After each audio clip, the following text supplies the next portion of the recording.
Nanti di akhir zaman itu banyak fitnah. Kata Rasulullah, yang duduk lebih baik ketimbang yang berdiri, yang berdiri lebih baik ketimbang yang jalan, yang jalan biasa lebih baik ketimbang yang jalan bergegas. Man tasyarrafa falaha tastasrifu. Fitnah itu adalah siapa yang terlibat maka akan semakin parah. Assalamualaikum warahmatullahi wabarakatuh. Bismillahirrahmanirrahim. Alhamdulillahirabbil alamin wassalatu wassalamu ala asyrofil mursalin nabiyina wa habibina Muhammadin wa ala alihi washabbihi wa ba'du. Saya mau membaca bab tentang faslun fi nafil ibad bi kullil bilad. Bab seharusnya seseorang memberi manfaat kapanpun dia berada, dimanapun dia berada. Jadi kapanpun dan dimanapun dia berada. Qala Allah Ta'ala wa ja'alani mubarakan aynama kuntu. Ayna fi an ibadihi aynama kunna. Di sini diterangkan an-naf'u naf'ani, naf'un fil adyan wa naf'un fil abdan. Wal barakah kasratul khairi wa ziyadatu. Fa'athna Allahu ala Isa bi kaunihi ja'alahu nafi'an lil ibadi aynama kana wa haitsu kana. Jadi yang perlu saya terangkan, di antara sifat dasar orang-orang baik adalah di mana saja, kapan saja itu memberi manfaat, termasuk tentu saat paling sulit. Jadi Nabi Isa menceritakan dirinya itu wa ja'alani mubarakan aynama kuntu, saya ditakdir Allah berada di mana saja memberi berkah, memberi kemanfaatan bagi orang lain. Ada beberapa cerita tentang Nabi Isa. Jadi perlu diketahui ada 3 nabi yang seperiode. Satu Ibrahim dan Nabi Lut. Ibrahim itu sama Nabi Lut itu pernah paman. Kedua Nabi Musa dan Harun. Sebetulnya yang jadi nabi itu Nabi Musa, tapi Nabi Musa karena alsak, lisannya tidak jelas, minta Nabi Harun, ya tentu minta kepada Allah supaya Nabi Harun jadikan nabi. Terus ketiga Nabi Isa dan Yahya. Yahya bin Zakaria, terus Isa ini pernah keponakan Zakaria. Kira-kira kalau di Jawa ya misanan antara Yahya dan Jawa Isa. Jadi ada 3 nabi yang seperiode. Tapi yang paling berkompeten, yang sederajat kira-kira seperti itu hanya Isa dan Yahya. Karena Nabi Lut dan Nabi Ibrahim itu beda level. Karena Lut ini pernah keponakan, jadi hubungannya kira-kira yang murid dan guru. Terus Musa dan Harun itu juga nggak level, karena Nabi Harun ini jadinya nabi itu atas permohonan Nabi Musa. Sehingga meskipun Harun itu kakaknya, tapi nggak berani bantah. Jadi Nabi Musa itu dalam cerita beliau itu alsak. Alsak itu lesannya agak kedal. Tapi ini alsak yang barokah. Jadi dulu ceritanya Musa kecil karena dia seorang nabi, beliau seorang nabi. Itu kalau melihat Fir'aun itu mantelnya bukan main. Padahal kecilnya dirawat Fir'aun. Sehingga cerita mulai kecil sudah usil. Kalau melihat Fir'aun itu ya jenggotnya dipakai mainan. Terus pokoknya nakal. Lama-lama Fir'aun curiga, dasar orang Israel. Nabi Musa ini turunan Israel. Lama-lama Fir'aun itu yakin kalau itu sengaja. Akhirnya Fir'aun mau membunuh Musa. Terus kata istrinya Fir'aun, Musa itu masih anak kecil. Jadi seperti itu ya bawaan anak kecil, bukan bawaan kebencian terhadap orang Kipti, orang Mesir. Kalau dalam bahasa kitab kuno Mesir itu Egypt al-Kipti, makanya disebut Maria al-Kiptiyah. Kalau orang sekarang bilang Egypt itu bahasa kunonya Mesir itu al-Kiptiyah. Nah, memang secara bahasa Arab Mesir itu gak mungkin, bahasa Arabnya Mesir itu gak mungkin, karena Misro itu maknanya kota. Jadi kalau kamu bilang kamu kemana, ke Misro, ke kota, lagi kota mana, ya kota Mesir, itu bisa debat kusir. Jadi ya kayak kita lah, kita sekolah di mana, di madrasah. Madrasah terjemahnya apa? Sekolah. Nah, kemudian oleh istrinya Fir'aun ya gini saja, buktikan kalau Musa itu masih anak kecil. Masyhur itu dalam cerita, dikasih bara api sama apel. Sebenarnya Musa kecil ini sudah pinter mau milih apel. Sama malaikat Jibril diarahkan tangannya itu ngambil apa? Bara api terus dikunyah. Itu yang menyebabkan lisannya Musa itu alsak, agak pelak. Nah ketika jadi rasul itu akan repot karena nanti harus pakai penerjemah. Jadi seorang rasul tapi lesannya tidak cakap. Akhirnya Nabi Musa realistis ngendikan ketika diutus, wa akhi Harun wa afsahu minni lisanan fa arsilhu ma'yarid ayyusaddiquni inni akhafu ayyukadzibun. Ya Allah, saudara saya Harun itu lesannya lebih fasih. Tolong jadikan dia rasul sebagai penguat saya. Akhirnya Allah mengabulkan doanya Nabi Musa, kemudian Harun dijadikan sebagai apa? Rasul. Sehingga meskipun satu angkatan, Harun dan Musa ini enggak level.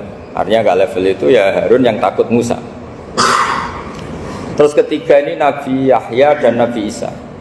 Ini umurnya ya seangkatan, kecerdasannya, jadi nabinya sama-sama mulai kecil.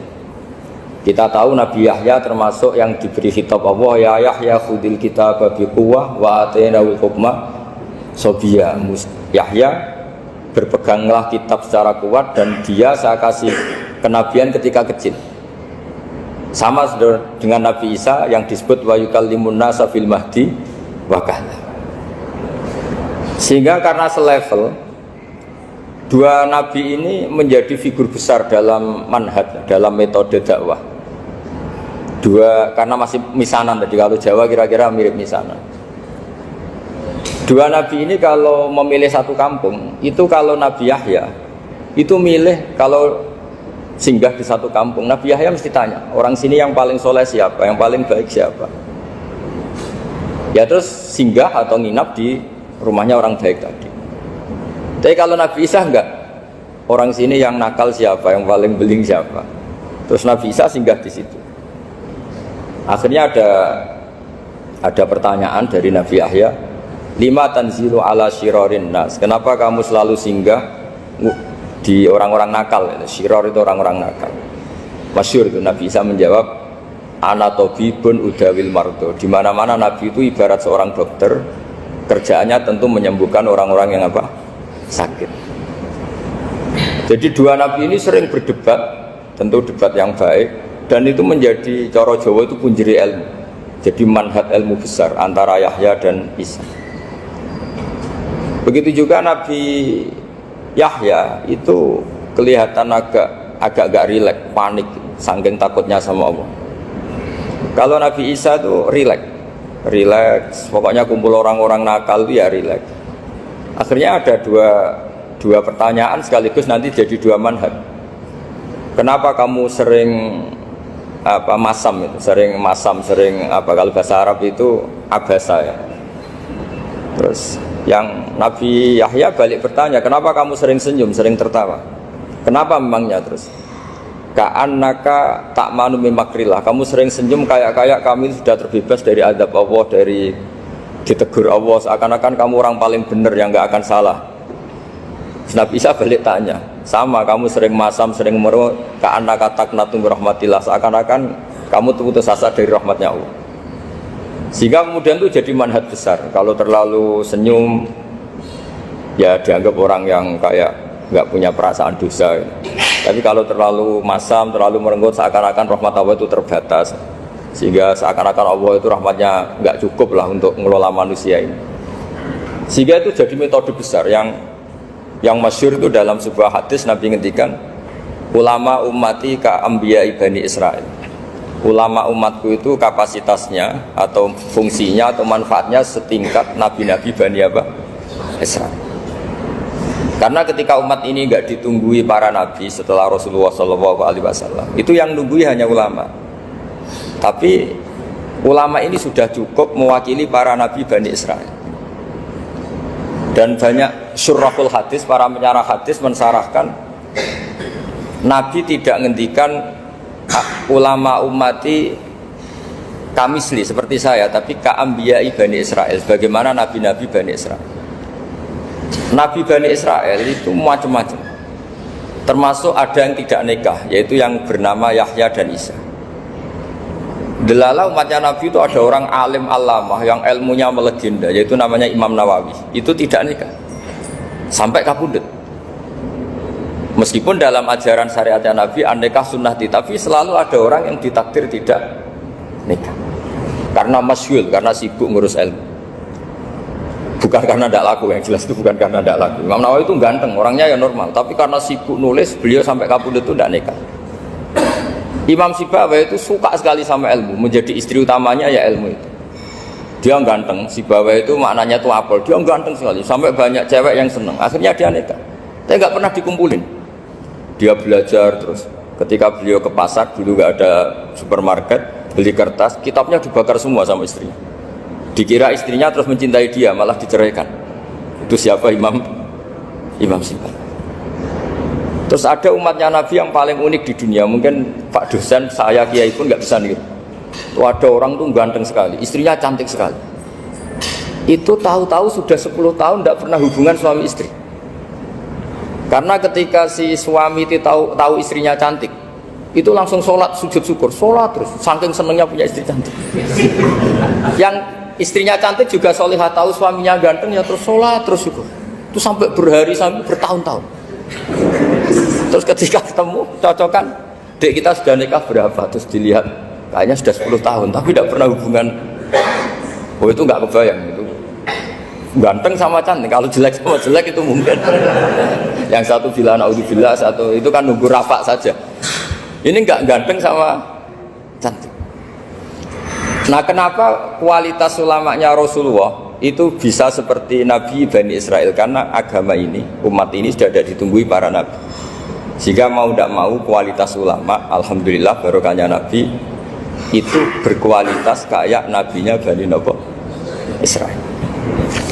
Nah ini penting sekali saya utarakan supaya dicek saja. Kalau kita nggak percaya, dicek saja dalam hadis-hadis sahih. Misalnya begini, ketika Nabi memenangkan perang Badar, itu ada Asra Badrin, tawanan-tawanan perang Badar. Nabi suka musyawarah, suka rembukan. Ya Abu Bakrin, menurut kamu tawanan ini diapakan? Kata Abu Bakar, hum asyiratuka, mereka itu keluarga engkau, orang-orang Quraisy. Ya dibebaskan saja, pakai tebusan. Nanti uang itu kita kelola supaya jadi penguat Islam, dan orang-orang ini merasa utang jasa karena harusnya dibunuh, tapi kita bebaskan. Terus tanya, bagaimana kamu ya Umar, menurut kamu? Kata Umar, ini kan orang-orang yang dulu ingin bunuh kamu, yang ingin menghabisi jenengan, ingin dan sudah ngusir jenengan. Ya setelah ketangkep ya dibunuh, kok repot. Apa kata Rasulullah? Rasulullah spontan ngendikan, innama salaka ya Abu Bakrin kama sali Ibrahim, kamu ibarat kayak Nabi Ibrahim. Izqala faman tabi'ani fa innahu minni wa man asani fa innakal ghafurur rahim. Jadi Nabi Ibrahim itu unik, melihat umat itu sesyafakoh itu. Syafakoh itu banget sayangnya.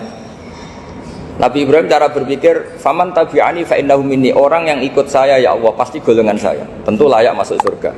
Wa man asani, orang yang mendurhakai saya, fa innaka ghafurur rahim, engkau maha pengampun. Bukan yang mendurhakai langsung masuk neraka, enggak, engkau maha pengampun. Wa masaluka ya Umar kama salin Nuh, isqala rabbil la tadzar ala ardi minal kafirin dajar. Umar, kamu mirip Nabi Nuh, inginnya semua orang kafir dihabisin. Ya masyhur kan Nabi Nuh itu enggak ingin ada orang kafir sampai ada banjir tufan. Nah kalau sampean tanya bedanya apa dengan garis keras sekarang? Bedanya ya beda sekali. Kalau Nabi Nuh benci sama orang kafir itu diserahkan yang punya, sehingga yang punya yaitu Allah yang menghukum dengan banjir bandang. Tapi kalau kita kan kadang kita bertindak sendiri, jadi potensi disalahkan.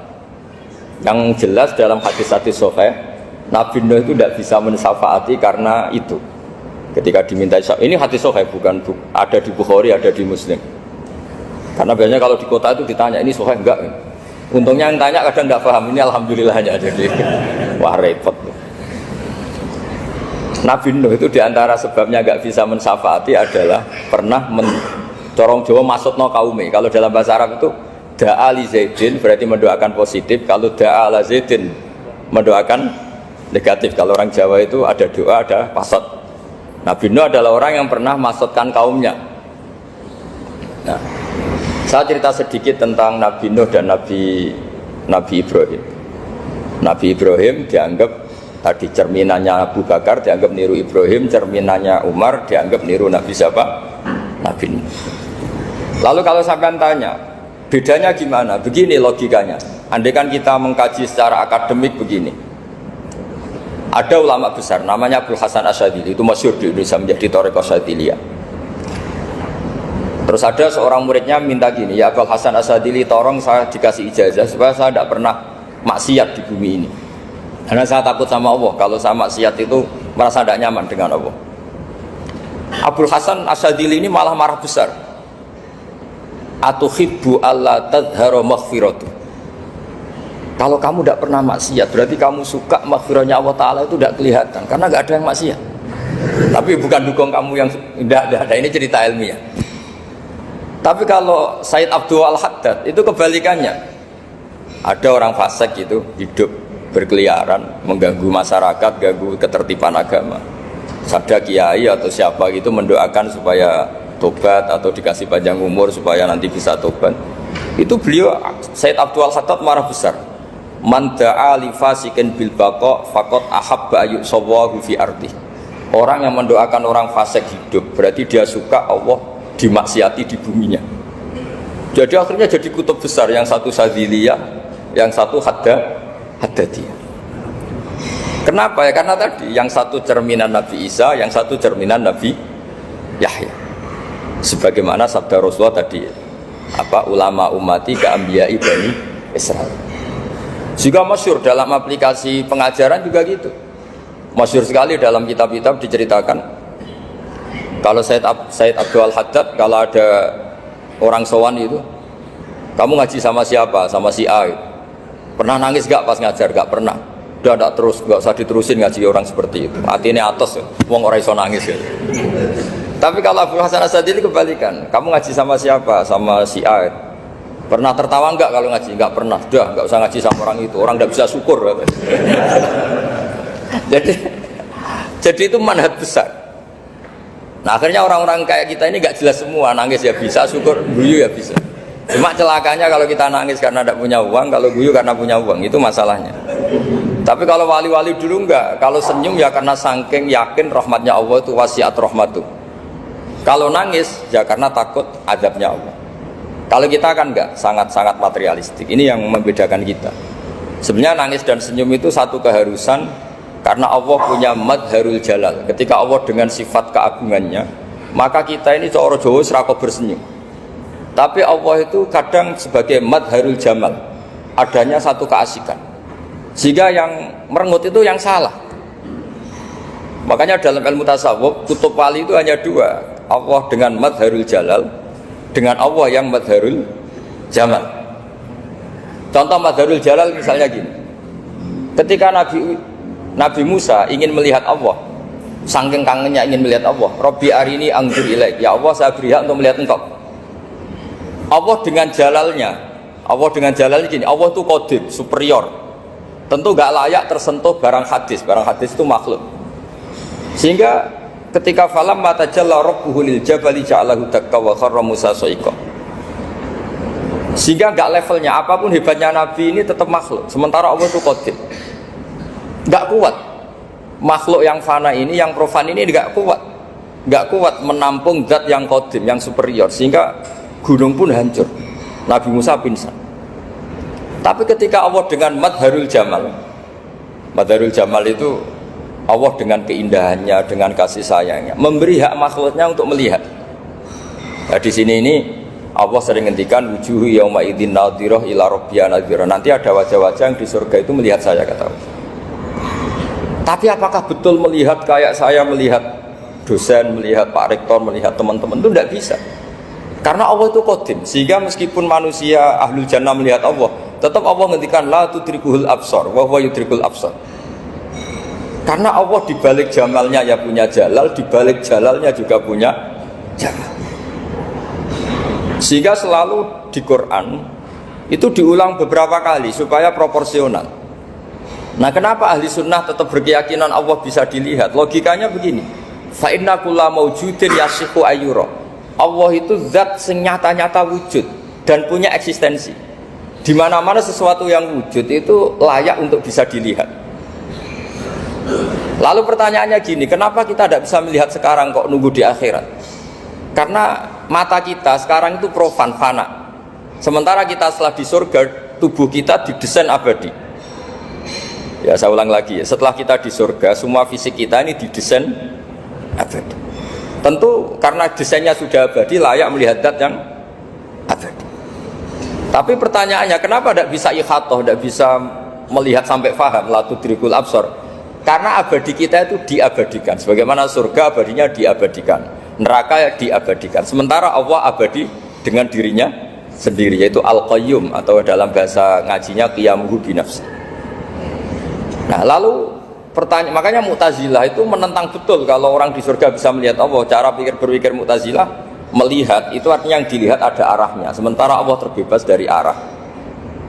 Tapi kata ahli sunnah cara berpikir tidak seperti itu. Melihat itu pokoknya tahu. Nah, tahu karena mata itu karena kita ditakdir tahu itu karena mata. Sebetulnya yang menjadikan tahu itu tidak mata. Ya kalau tahu ya tahu saja, bukan harus pakai mata. Itu cara berpikir ahli sunnah wal jamaah.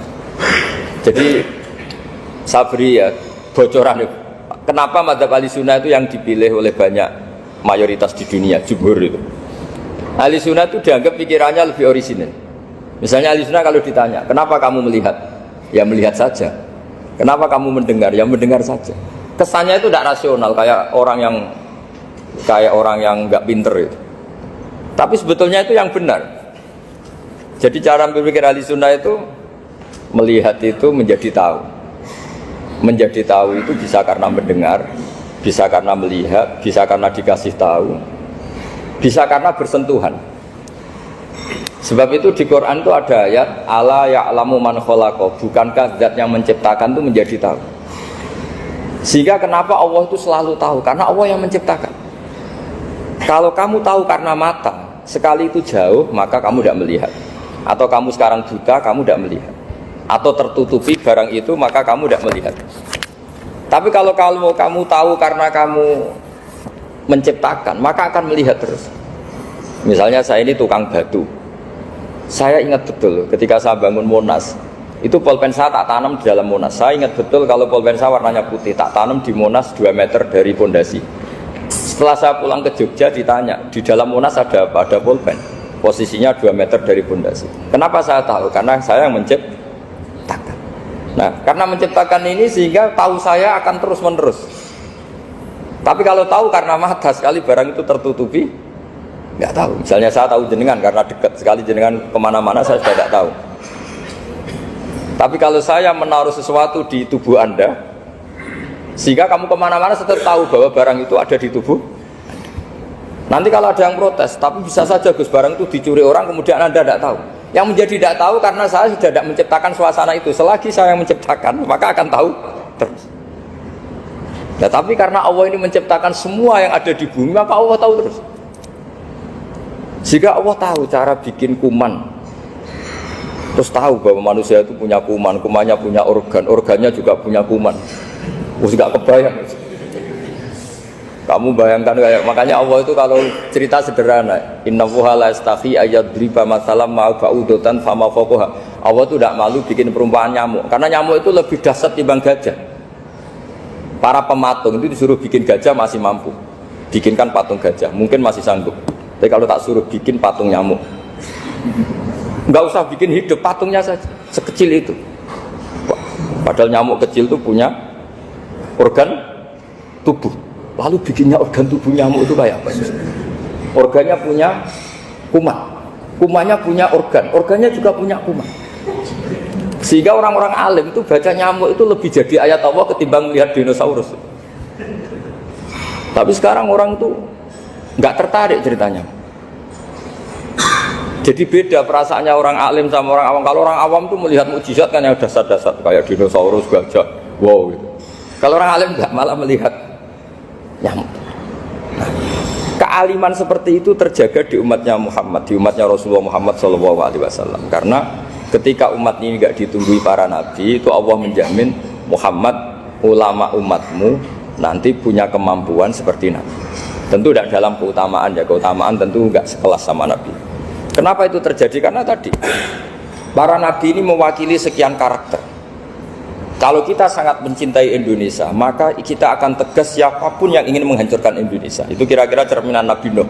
Kalau kita sangat mencintai Allah, maka kita akan benci sebenci-bencinya sama orang yang mendurhakai Allah. Tapi masalahnya Allah yang kita cintai itu memaklumatkan diri kalau bersifat ghafur, pengampun. Jika kalau kita terlalu kasar, ini kan yang kita cintai bersifat ghafur kok kita kasar. Di sini Nabi Ibrahim, beliau sangat mantel sekali sama yang durhaka sama Allah. Tapi mau mantel gimana? Zat yang mengajarkan itu bersifat ghafur. Maka kita mau tidak mau, makanya ada riwayat mengatakan takhallaku bi akhlaqillah, kamu bertata krama kayak akhlaknya Allah. Akhirnya ya sudah, kita mau apa coba? Kira-kira kalau kamu mencintai seseorang, itu potensinya kan dua, protektif. Ada telepon, itu dari siapa? Cewek atau cowok? Protektif. Itu bukti cinta atau bukti suudon? Kan tidak tahu. Tapi misalnya kamu cinta perempuan terus WA-an sama lelaki gak apa-apa, jalan sama lelaki gak apa-apa, sama masa lalunya pacarnya juga gak apa-apa. Itu cinta apa pembiaran? Kan sama-sama gak jelas. Nah kira-kira mencintai Allah itu kira-kira analoginya seperti itu. Kalau yang satu protektif, Allah harus zat satu-satunya yang disembah, gak boleh didurhakai, gak boleh dikhianati kok. Sehingga ini sangat keras sekali. Nah, ini Nabi Nuh. Di sini ada Nabi Ibrahim, karena orang yang zat yang kita cintai bersifat ghafur. Jika kalau kita terlalu tegas, beda dengan sifatnya Allah yang bersifat ghafur. Nah umatnya Nabi seperti itu mulai dulu. Ada yang moderat, ada yang keras, ada yang setengah keras, setengah moderat. Ada yang ngambil sikap, oh urip mangan turu, ngenteni mati. Nah, itu lebih baik itu timbang punya istihad tapi gak jelas, mendingan. Itu ada riwayatnya, suatu saat ibadah akhir umatku terbaik adalah tidur. Maksudnya tidur itu gak ngambil sikap, masyhur itu. Saya beri riwayat yang ada di Bukhari Muslim. Satakunu fitanun al-qa'id fiha khairun al-qa'im wal-qa'im fiha khairun al-masi wal-masi fiha khairun nasai.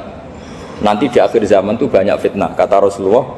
Yang duduk lebih baik ketimbang yang berdiri, yang berdiri lebih baik ketimbang yang jalan biasa lebih baik ketimbang yang jalan bergegas. Man tasyarrafa laha tastasrifu. Fitnah itu adalah siapa yang terlibat maka akan semakin parah. Sehingga semenjak itu ulama berpikir nanti di akhir zaman kalau ada fitnah, itu sebaiknya orang ngambil sikap sepasif-pasifnya, secuek-cueknya. Jadi semua syurahul hadis sepakat makna hadis ini apa? Orang disuruh sikap secuek-cuek. Misalnya pilihan presiden, contoh kecil pilihan presiden. Mungkin para intelektual nggak merasa, tapi kalau ulama itu cara berpikir beda. Pilihan presiden, kamu fanatik milih A, yang satu fanatik milih B. Ya presiden atau bupati atau gubernur. Terus yang satu bilang gini, wah kalau nggak di presideni A, nggak di bupati A, nggak di gubernuri A, negara ini rusak.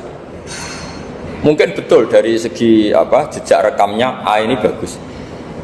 Tapi pertanyaannya secara tauhid, bagaimana Anda menggantungkan kesejahteraan sama makhluk? Kamu nggak pernah terusik begitu kan para intelektual? Itu kan melukai. Bagaimana mungkin Anda menggantungkan kesejahteraan dengan seorang makhluk? Wah kalau di presiden A pasti Indonesia makmur, kalau bupati A pasti Sleman makmur, pasti Bantul makmur. Nah bagaimana mungkin makhluk yang sedang soleh kamu pastikan selalu soleh? Wong dia makhluk bisa berubah.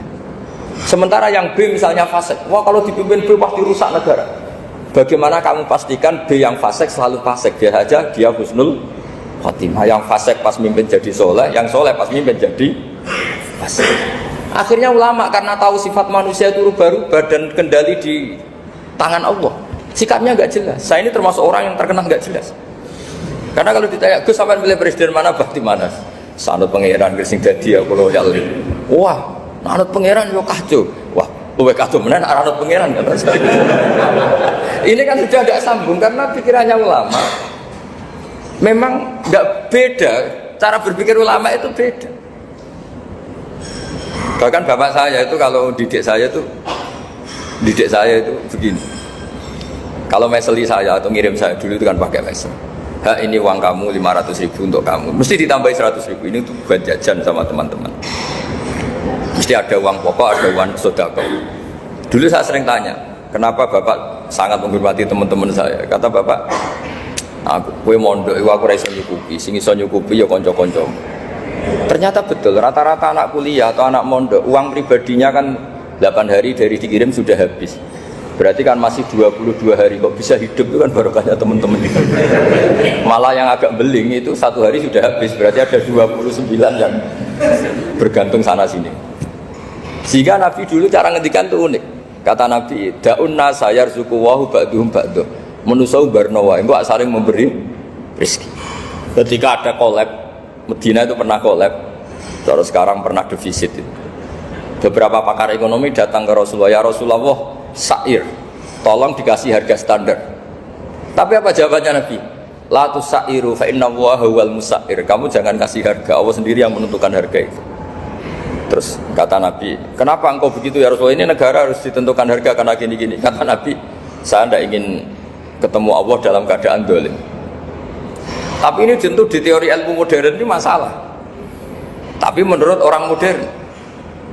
Tapi kalau menurut ilmu hakikat itu nggak akan masalah. Misalnya, kenapa Nabi tidak menentukan harga dalam keadaan negara seperti itu?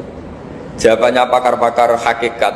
Ya saya ulang lagi, pakar-pakar hakikat. Begini, misalnya ada orang menimbun supaya nanti harganya mahal. Terus ditimbun terus sampai nunggu harganya mahal. Lama-lama dia sadar kalau timbunannya nggak ada gunanya karena ternyata orang nggak beli. Nah, ketika orang nggak punya kemampuan beli, yang menimbun juga tidak punya uang. Nah, tapi kalau sampean tanya, tapi Gus nak tuku barang pokok kan kita mati karena kehabisan stok. Itu masalah tauhid Anda. Bagaimana mungkin kamu membayangkan seorang makhluk tidak bisa hidup atau nggak dapat rezeki? Nabi itu orang yang sampai ke derajat hakikat, dari tidak pernah bayangkan gitu. Saleh sampean jadi orang yang tauhidnya masalah. Sehingga terus bayangkan, wah kalau negara ini keos, wah kita makan apa? Kalau negara gak stabil, wah kita gimana?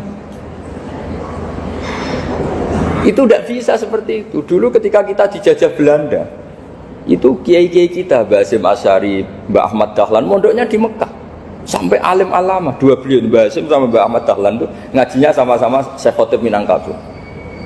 Cuma Mbah Hasyim lebih menekuni ke Syekh Mahfud Termas, yang satu menekuni Syekh Khotib Minangkabau. Jadi dua beliau itu ngaji di guru yang sama. Mbah saya, buyut saya itu ya sudah mondok Mekah. Itu zaman dijajah Belanda. Sekarang kita agak dijajah, nggak mondok di sana. Buyut saya itu zaman itu sudah haji.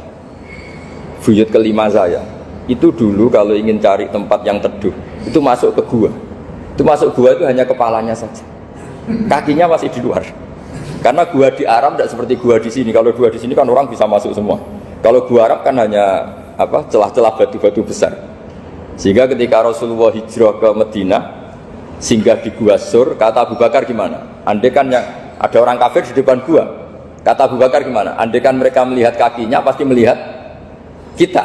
Karena gua di sana itu satu tubuh tidak bisa masuk penuh. Kalau gua di sini kan ada yang mobil saja bisa masuk. Nah itu mbah saya kalau mau istirahat itu masuk gua, separuh badan di dalam gua, separuhnya masih di luar.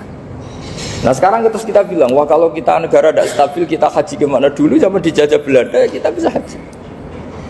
Soal kebahagiaan, nenek moyang pulau jenengan tuh anaknya banyak. Dijajah Belanda, jajah Jepang ya nyatanya anaknya banyak-banyak. Itu kira-kira bahagia apa enggak? Nah artinya gini ya, tentu kita tidak ingin dijajah itu tentu ya. Tapi kita ini selalu latah. Wah kalau ekonomi jatuh kita makan apa? Kalau kita dijajah kita tidak perlu seperti itu. Rahmatnya Allah Ta'ala itu akan adrokatna. Rahmatnya Allah Ta'ala akan menemukan kita. Apapun kondisi kita, apapun keadaan kita. Ini cara berpikir tauhid. Sehingga Nabi itu tidak pernah bayangkan umatku narata tunggoni piye, ditunggoni Allah. Sehingga masyhur dalam hadis-hadis sahih, la tazalu ta'ifatun min ummati dzahirina 'alal haq la yadurruhum man khadalahum wala man khalafahum wala man nawa'ahum. Selalu di umatku ada kelompok-kelompok yang selalu membela kebenaran dan tidak akan terkalahkan oleh kesesatan di akhir zaman. Kenapa? Cara berpikir orang tauhid itu sederhana begini. Allah menamakan dirinya Al-Hadi, penunjuk jalan. Dan sifat Allah pasti nafidah karena Allah tidak terkalahkan. Sama seperti Allah menyifati dirinya Ar-Razzaq, Ar-Razik yang memberi rizki. Maka orang segoblok apapun, selumpuh apapun, selemah apapun tetap dapat rizki. Sama, Allah mensifati dirinya Al-Hadi, memberi petunjuk. Maka zaman serusak apapun orang tetap dapat petunjuk. Sehingga kita tidak perlu khawatir, wah nanti zaman kalau sudah rusak nasib Islam gimana? Ya coba sekarang nasib Islam gimana? Ya baik-baik saja. Dulu ditunggui wali songo ya banyak orang Islam. Sekarang nggak usah wali songo, ditunggui dosen-dosen yang ngajar aja nunggu digaji. Kiai pidato ya ada yang beri salam template. Itu kalau nuruti definisi ikhlas itu tidak ada yang masuk. Tapi meskipun demikian agama juga jalan. Kenapa agama ini jalan? Karena Allah Al-Hadi, penunjuk jalan. Ketika Allah mensifati dirinya penunjuk jalan dan sifatnya Allah pasti nafidah, pasti terjadi. Karena Allah tidak pernah gagal. Sehingga agama ini akan ada terus sampai akhir zaman. Coba Amerika kayak apa Islamfobia? Di Amerika tambah lama tambah banyak Islam, Eropa juga gitu, Australia juga gitu. Andai kan nuruti teori sosial, sudah dunia sudah materialistik kayak gini, orang dohirnya itu akan meninggalkan agama. Nyatanya enggak juga. Saya pernah di Korea seminggu, itu di negara ateis. Itu TKI ke sana tuh nyari uang. Ternyata ya kepikiran bikin masjid, bikin komunitas Islam. Coba siapa yang menggerakkan hati itu? Hanya Allah Subhanahu